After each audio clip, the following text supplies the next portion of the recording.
यानी कि पीरियड बंद हो जाना, माहवारी का आना बंद हो जाना, ये एकदम से स्टेज नहीं आती है।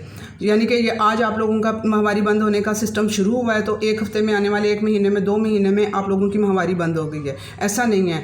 जिस्म सिग्नल देता है, प्रॉपर निशानियां देता है और नेचर आपको पूरा टाइम देती है समझने के लिए कि आपकी बॉडी में क्या चलने वाला है, क्या हो रहा है आपके जिस्म में। 10 साल का टाइम लगता है, यानी कि आपका पेरीमेनोपॉज 35 साल से शुरू हो सकता है, होता है, और आजकल बल्कि 30 साल से शुरू हो रहा है। जो इसका एक स्टैंडर्ड है 35 साल से लेकर 45 तक का जो पीरियड होता है वो पेरीमेनोपॉज की तरफ जाता है। 45 साल से ऊपर जो सा है वो मेनोपॉज की तरफ जा रहा होता है। तो कुछ लोगों में, जो बल्कि बहुत से लोगों में एनवायरमेंटल इश्यूज़ हैं, लाइफस्टाइल गलत होने की वजह से 30 साल के बाद ही ये सिम्टम्स आना शुरू हो जाते हैं। जबकि नेचर ने पूरी निशानियां दे के आपको उसको रोकने का, अपने जो सी माहवारी, ताकि आप लोगों की देर तक चले, कंटिन्यू रहे और ठीक तरह से कंटिन्यू रहे और आपको कोई सिम्टम्स ना आए जिससे कि आपको परेशान। जो सिम्टम्स का क्या मतलब होता है कि आपके अंदर कुछ गलत चल रहा है, आपके अंदर कुछ गलत ना चले, आपकी हेल्थ बिल्कुल ठीक रहे और आप मेनोपॉज स्टेज तक आ जाएं। ये सब कुछ कर सकते हैं आप लोग अगर आप लोगों को अवेयरनेस हासिल हो। जिस तरह मैं डायबिटीज़ में कहती हूँ कि डायबिटीज़ पहले इंसुलिन रेजिस्टेंस होती है बॉडी, इंसुलिन रेजिस्टेंस होने के बाद आने वाले 8-10 सालों में जिसको इंसुलिन रेजिस्टेंस है और उसने इसको कंट्रोल नहीं किया इस स्टेज पे, तो आने वाले 8-10 सालों में उसे डायबिटीज़ हो जाएगी। ये कंफर्म बात होती है और इसमें एज का कुछ मायने नहीं रखता है। चाहे इसी वजह से तो वो यंग जनरेशन को ये इश्यूज़ हो रहे हैं, ठीक है, उसमें भी एज का मायने नहीं रखता है। वो छोटे 15 साल से 16 साल से वो इंसुलिन रेजिस्टेंस हो रही है बॉडी, और अगर उसे नहीं रोकेंगे, बच्चों को उनकी हेल्थ चेंज नहीं करेंगे, उनकी डाइट चेंज नहीं करेंगे, तो उनको आने वाले टाइम में डायबिटीज़ हो जाएगी। इसी तरह से ही फीमेल्स में है कि अगर वो लोग अपनी इन सिम्टम्स को पहचान के अपनी डाइट को सीधा नहीं करेंगी, अपने हार्मोन्स को सीधा नहीं करेंगी, तो उनका मेनोपॉज का जो है वो स्टेज जल्दी आ जाएगी। मैं कहती हूँ कि 40 के बाद भी आप लोग अपने बच्चे पैदा, ऐसी फीमेल्स मेरे साथ आ रही हैं जो कि बेबी नहीं है जिनका, और वो बच्चे पैदा करना चाह रही हैं और बिल्कुल कर सकती हैं। अगर आप लोगों ने अपने हार्मोन्स ठीक रखे हुए हैं, अपनी हेल्थ ठीक रखी हुई है, तो आप लोग ये सब कुछ कर सकते हैं। तो इस वजह से आप लोगों को ये तभी कर पाएंगे जब आप लोग इन सिम्टम्स को पहचानेंगे, और वो तभी पहचानेंगे जब आप लोग अवेयरनेस हासिल करेंगे। इस वजह से वीडियो को पूरा सुनिएगा और उसे समझ के सुनिएगा। यहाँ पे फीमेल चाह रही होती हैं हमें बस बता दो कि हमने मुंह खोल के खाना क्या है, ऐसे नहीं पता चलेगा। आप लोग जब तक समझेंगे नहीं कि जिस्म को किस टाइम पे क्या चीज़ चाहिए, आज का वीडियो यही बताने वाला है कि आप लोगों ने किस तरह से अपने पेरीमेनोपॉज को समझ के उसे मेनोपॉज होने से स्पीडली रोकना है और अपनी हेल्थ को इम्प्रूव। और हमने इसका पर्पज़ सिर्फ मेनोपॉज को लंबा खींचना नहीं है, इसका पर्पज़ आपकी हेल्थ को लंबा खींचना है। क्योंकि जब मेनोपॉज आ जाता है ना, उस टाइम पे सबसे पहला अटैक आपकी हड्डियों पे होता है। हड्डियाँ नीचे जाने लगती हैं, आपकी कमर, आपकी नी की, आपके बाजुओं की, ओवरऑल जो सी है ना वो बोन हेल्थ ख़राब होने लगती है। उसके बाद फिर वो जब जिस पे जिस्म खड़ा हुआ है, जिस ढांचे पे पहले नंबर पे ये अटैक उस पे हुआ है, तो उसके बाद की हेल्थ फिर आप सोचें कि कितनी वो नीचे चली जाएगी। तो ये आप लोगों के लिए बहुत आसान हो जाएगा अगर आप लोग समझ के सब कुछ करेंगे। अस्सलाम वालेकुम, welcome to listen your body show. मैं अपनी nutrition, health, disease, exercise study की बेस पे लोगों की हेल्थ को इम्प्रूव कर रही हूँ, उनको अवेयरनेस हासिल करा के, उन लोगों की डाइट चेंज करा के, उन लोगों का लाइफस्टाइल चेंज करा के। आप लोग भी वीडियो सुने, समझें और अपनी लाइफ चेंज करें। अच्छा, अब मैंने कहा है कि 35 साल से पेरीमेनोपॉज का स्टेज स्टार्ट होती है, लेकिन अब 30 ईयर से भी ये आजकल ये सिम्टम्स आ रहे हैं। अब सिम्टम्स क्या हैं? इसमें हॉट फ्लैशेस होना, eyes dryness, vaginal dryness, skin dryness, mood swings होना, वेट गेन हो जाना, बेली एरिया, हिप एरिया में वेट आ जाना, हेयर लॉस होना, ये सारी चीज़ें, एंजाइटी, स्ट्रेस, डिप्रेशन, ये सबसे बड़ी निशानियां ये इसकी हैं, ठीक है। ये सिम्टम्स बॉडी जब दे रही होती है तो उसी टाइम पे अपने आप को पहचाने। गैस और ब्लोटिंग, इसे समझा जाता है कि शायद हम लोगों ने कोई गलत चीज़ खा रही है, इस वजह से हम लोगों को ये गैस, ब्लोटिंग वगैरह हो रही है, जबकि ये कोई गलत चीज़ नहीं खाई है। पहले भी आप लोग ये सब चीज़ें खाते थे। इशू जौन सा है वो आपके हार्मोन्स डिस्टर्ब हो रहे हैं, और आपके हार्मोन्स डिस्टर्ब होने की वजह से ये सारे इशू क्रिएट हो रहे हैं। जब आप लोग अपने हार्मोन्स को सीधा करेंगे, कहाँ गई गैस, कहाँ गई ब्लोटिंग, आप लोग 50-60 में भी जाके जो ईज़िली आप लोग अपनी डाइट में प्रोटीन और ये सब चीज़ें डाइजेस्ट कर पाएंगे। और दालें, ये जो सब चीज़ें मैं बता रही होती हूँ, और अब भी डिटेल में कुछ मैं आप लोगों को ऐड करवाती हूँ, सारा कुछ तो आप लोग इजीली 60 प्लस में भी ये चीज़ें आराम से खा रहे होते खा सकेंगे अगर आप लोगों ने अपने इन सिम्टम्स को समझा और इन्हें रिवर्स करने की तरफ आप लोग गए तो। ठीक है, अब यहाँ पर मैं अपनी एग्जांपल आप लोगों को वो देती हूँ कि मैंने अपनी 35 ईयर में 27 में शादी हुई, 35 ईयर में मैंने अपनी प्रॉपर स्टडी का आगाज़ किया। ठीक है, वो स्टेज थी जहाँ पे, और मेरे हेल्थ हार्मोन सब कुछ ठीक चल रहा था, मेरी सारी चीज़ें ठीक थी, लाइफस्टाइल सब कुछ, इतना स्ट्रेस और जॉब और सब कुछ होने के बावजूद मेरे सब कुछ हार्मोन्स मेरे ठीक चल रहे थे, क्योंकि मेरा लाइफस्टाइल और थोड़ा डाइट को मैं शुरू से ही कॉन्शियस होती थी लेके, इस वजह से मेरा वो ठीक चल रहा था। लेकिन जैसे ही मैं 35 साल में मैंने स्टडी स्टार्ट की, अब वो एज मेरी कि वहाँ पे हार्मोन्स को डिस्टर्ब ना होने देना और ठीक तरह से लेके चलना, और वहीं मैंने प्रेशर दिया मुझे इन चीज़ों का नहीं पता था। लेकिन उस टाइम पे मुझे अपनी स्टडी करनी थी, मैं अपनी स्टडी को लेके इतना, और मेरे पास टाइम क्या होता था, सुबह के 3 घंटे और ऑफिस सारा दिन थकने वाली जॉब, सारा दिन थक के अपने आप को हिम्मत सारी वहाँ पे अपनी एनर्जी सारी वहाँ खर्च करने के बाद जो सा टाइम होता था निकलता था, वो 2-3 घंटे वो मैं स्टडी को बाद में वो देने होते थे। ये 2 टाइम मेरे पास होते थे, मुझे होता था मैं किसी तरह इन 2 टाइम को पिक कर लूँ और इनको मैं कहीं जाने ना दूँ। और इसी चक्कर में मैं सुबह जो सा है वो अपनी खाने की चीज़ें साथ में, जी मैंने एप्पल रखा होता था, दलिया रखा होता था, दूध वाला सारी चीज़ें रखी होती थी, और मैं सुबह उठ के जी 4-5 बजे अपनी स्टडी जब स्टार्ट करती थी तो साथ में ये चीज़ें मुझे एनर्जी लेवल के लिए उस टाइम पे चाहिए होती थी। और दिन ब दिन मेरे हार्मोन्स और मेरे पेपर्स पास होते गए, मैं स्टडी में आगे बढ़ती गई, मेरी हेल्थ पीछे जाती गई, मेरा वेट गेन होना शुरू हो गया, मेरे हार्मोन्स अंदर से सारे डिस्टर्ब हो गए, और मुझे हॉट फ्लैशेस उस टाइम पे मुझे पता ही नहीं था ये क्या बला होती है। ऑफिस में बैठे बैठे एकदम से सारा कुछ मेरा सर तक गर्म हो जाना, और मैं समझती थी शायद ये मेरा ब्लड प्रेशर हाई हुआ है, तो मैं इसको ब्लड प्रेशर समझ रही होती थी कि शायद मुझे ब्लड प्रेशर का इशू हो गया। तो मैं जो है ना, मेरी डाइट वो इस तरह से हो गई हुई है, तो इस वजह से ये मैंने नमक ज़्यादा खा लिया, इस वजह से ये मुझे ब्लड प्रेशर का इशू हो रहा है। जबकि वो हॉट फ्लैशेस स्टार्ट हुए थे उस टाइम पर, और मेरे ऑटोइम्यून डिजीज़ अंदर पैदा होना शुरू हो गई। ठीक है, मेरे घुटनों में, बाजुओं में पेन, और मैं लाइब्रेरी की सीढ़ियाँ जैसे जैसे साल गुजरते जा रहे थे, मैं पढ़ती जा रही थी, वैसे वैसे मुझसे वो सीढ़ियाँ चढ़ना मुश्किल होता जा रहा था। मुझे ना लाइब्रेरी मेरी ऊपर होती थी। ठीक है, मुझे होता था ये काश ये मेरी लाइब्रेरी उठ के नीचे आ जाए, मुझे ऊपर चढ़ के जाना पड़ता है, इतनी मरतबा ऊपर नीचे आना पड़ता है, नमाज के लिए, वज़ू के लिए, सब चीज़ें नीचे होती थी। तो मुझे था कि ये मेरी लाइब्रेरी नीचे आ जाए, मुझे आहिस्ता आहिस्ता चढ़ के मैं ऊपर जाती थी, इतनी मेरे घुटनों में पेन और ये सारा कुछ था। यानी ऑटोइम्यून डिजीज़ मुझे हो चुकी थी। इन 4-5 सालों में मैं अपना सब कुछ ख़राब कर चुकी थी, अपना क्वालिफ़िकेशन हासिल कर चुकी थी। ठीक है, अब इस स्टेज पे अगर मैं समझ जाती 35 साल में, लेकिन मैं उस टाइम पे मुझे इन सब चीज़ों का नहीं पता था। जब मैंने बाद में इसे पढ़ना शुरू किया, आज से 4 साल पहले मैंने ये सब कुछ अपनी स्टडी जो सी स्टार्ट की है न्यूट्रिशनिस्ट की, और सारा कुछ मैंने फिर वो सारा समझना शुरू किया, तो तब जाके मुझे पता चला कि ये तो मैंने अपना आप वहाँ पर ही ख़राब कर लिया हुआ था। और अल्लाह का शुक्र है, अब वही साइदा है जिससे लाइब्रेरी की सीढ़ियाँ नहीं चढ़ी जाती थी, अब यही सीढ़ियाँ मैं भाग के दौड़ के ऊपर नीचे, ऑफिस में ऊपर नीचे चल रही होती हूँ, और डंबल कर रही होती हूँ, अपनी वॉक कर रही होती हूँ, सारी एक्सरसाइजेज सब कुछ लेके चल रही होती हूँ, क्योंकि मैं ये सब कुछ अपना रिवर्स कर चुकी हुई हूँ।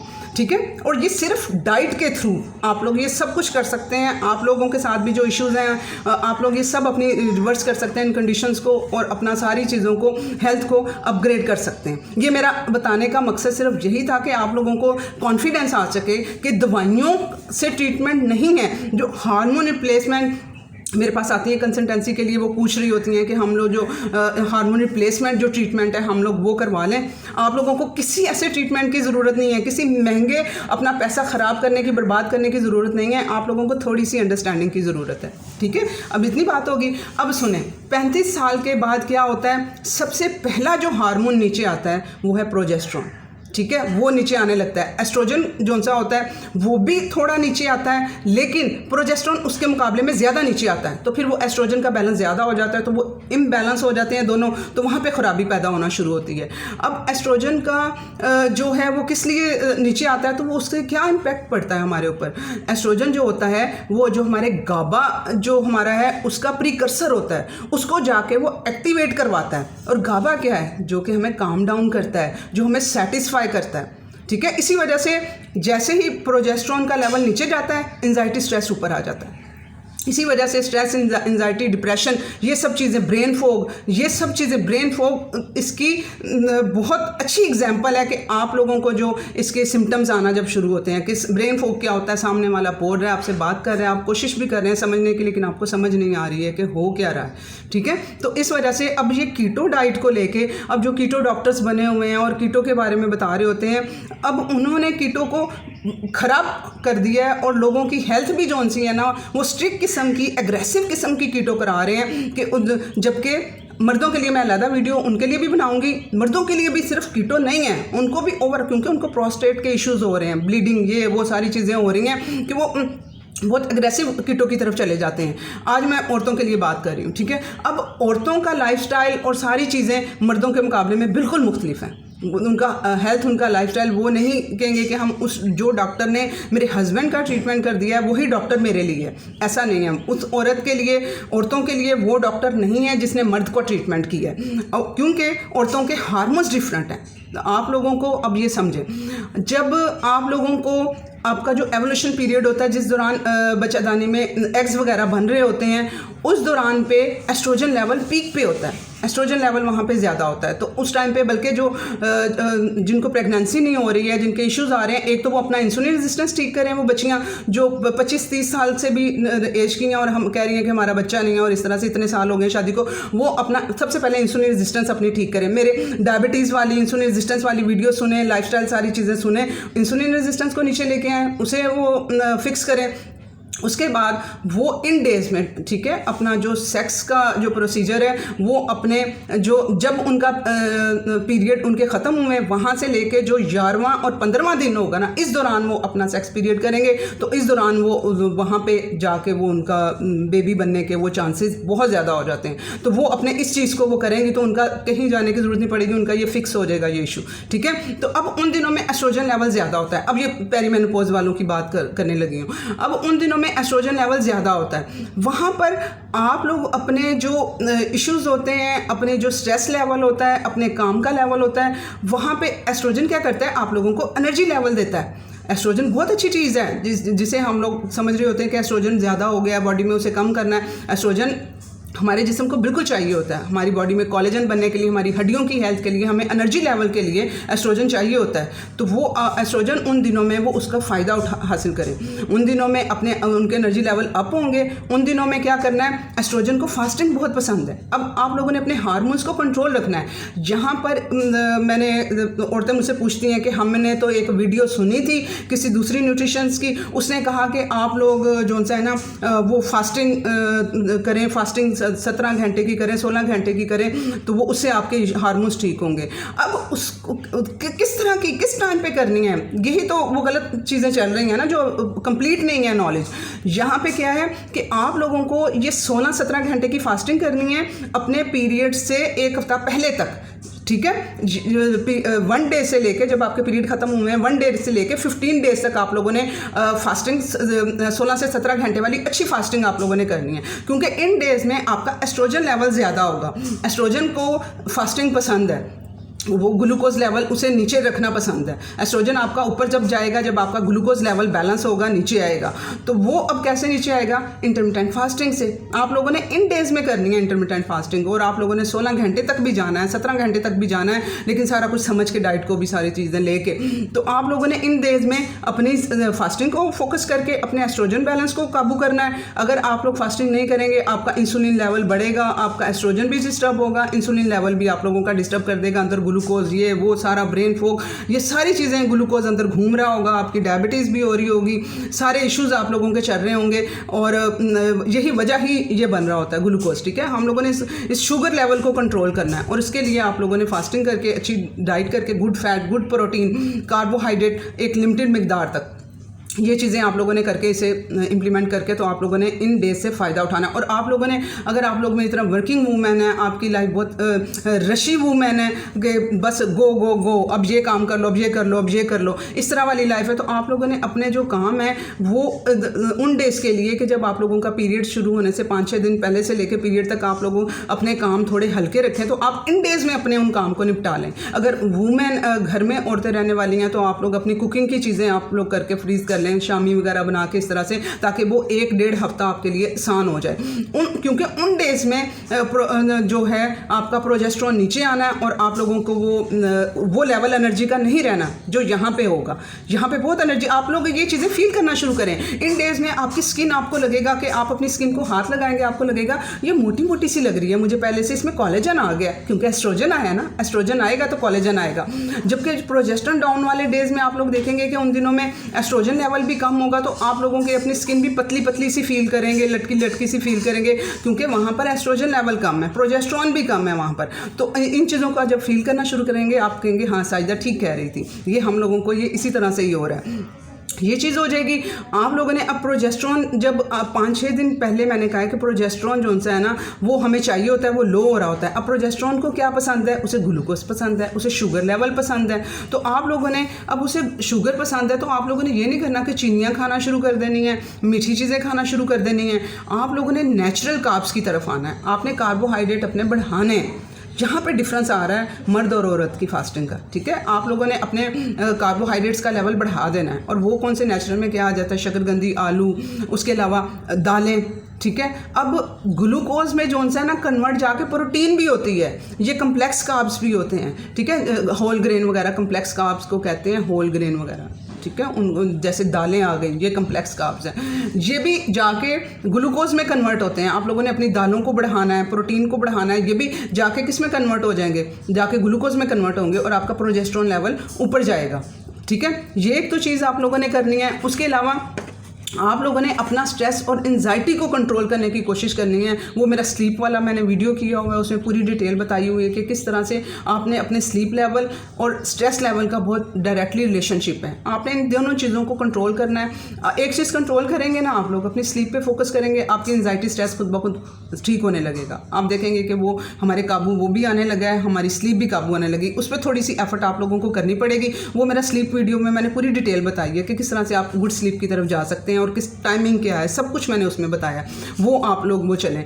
अब 35 से 45 साल का तो पीरियड मैंने कहा कि पेरीमेनोपॉज है। अब आप लोगों ने इस दौरान आपका साइकिल ऊपर नीचे जाने वाला है। ऊपर नीचे का मतलब है कि हो सकता है आप लोगों को हैवी ब्लीडिंग होना शुरू हो जाए, हो सकता है कि आपको कम ब्लीडिंग होना शुरू हो जाए, हो सकता है आपके डेज जो उनसे कम हो जाएं, हो सकता है आपके डेज थोड़े बढ़ जाएं, आप लोगों को मूड स्विंग होना शुरू हो जाएं। ये सारे चेंजेस आप लोगों के इस पीरियड में आएंगे और इन्हें आपने इन चेंजेस को ही समझ के आप लोगों ने करना है। वो हमारे हार्मोन्स जो उनसे हैं ऊपर नीचे हो रहे हैं, हमें हार्मोन्स को फिक्स करना है और वो तभी कर पाएंगे जब आप लोग अपना सारी चीज़ें समझ पाएंगे, ठीक है।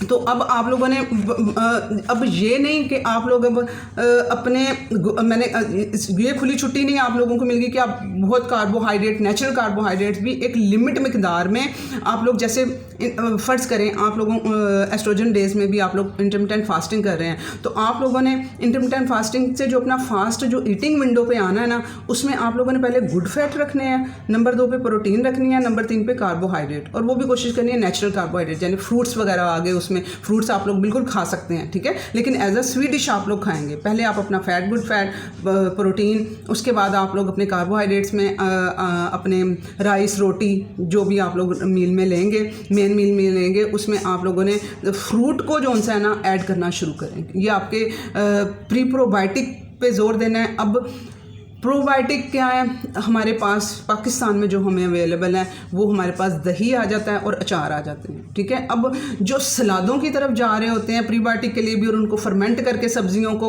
वो हर किसी के लिए नहीं है। अब जिनको साथ में गट का इशू होगा, जिनको डाइजेशन का इशू होगा, जिनको ब्लोटिंग का इशू होगा, ये प्रीबायोटिक और प्रोबायोटिक इस टाइप वाले उनके लिए नहीं है, क्योंकि फाइबर जो सा है वो उनको तंग करेगा। होता क्या है, सीबो का इशू हो जाता है ना, वो जो बैक्टीरिया है ना वो बड़ी आंत में होने चाहिए, वो उनकी छोटी आंत में ग्रो कर गए होते हैं बुरे लाइफस्टाइल की वजह से। तो वो फिर जब उनको फीड वो खाएंगे ना ये सलाद फर्मेंट किए हुए, तो इसका मतलब है वो अपने जो स्मॉल इंटेस्टाइन में बैक्टीरिया उनको फीड कर रहे हैं, तो उनको वो फिर गैस और ब्लोटिंग तब होगी। आप कहेंगे कि हमने तो यही सुना था, अब मेरे पास जो इटली और इन सारी जगहों से जो पेशेंट्स आ रहे हैं वो यही इशू हो रहा है ना उनके साथ कि वो उनके डॉक्टर्स जो उनसे हैं वो उनको प्रीबायोटिक पे लगाया हुआ है, सलाद खाएं ज़्यादा ज़्यादा, और जबकि वो नहीं करेगा, वो हर किसी के लिए नहीं है जब तक वो समझेगा नहीं कि किसके लिए कौन सी चीज़ है। तो आप लोगों ने इस चीज़ को समझ के आप लोगों ने चलना है। जिनको नहीं इशू हो रहा है गैस ब्लोटिंग का, जिनका सिबोसिस, जिनका गट ठीक है अभी, तो वो लोग अपने सलाद खा सकते हैं, फर्मेंटेड बंद गोभी लें, उसको फर्मेंट करें, वो लोग खा सकते हैं। जिनको थायराइड का इशू है वो भी नहीं ये खा सकते। थायराइड का मतलब मेटाबॉलिज्म का जिन्हें इशू है। तो आप लोगों ने इन थोड़ी चीज़ों को समझ के ये सारा कुछ लेना है। और आप लोगों का ब्रेस्ट जो उनसे हैवी हो जाते हैं, टेंडरनेस, सख्त हो जाना ब्रेस्ट का, आप लोग समझते हैं शायद अंदर गिल्टियाँ बन गई हैं, फेब्राइड बन गए हैं, फेब्राइड भी बनते हैं, लेकिन ये एक टेंडरनेस आ जाना ये एक अलग चीज़ होती है।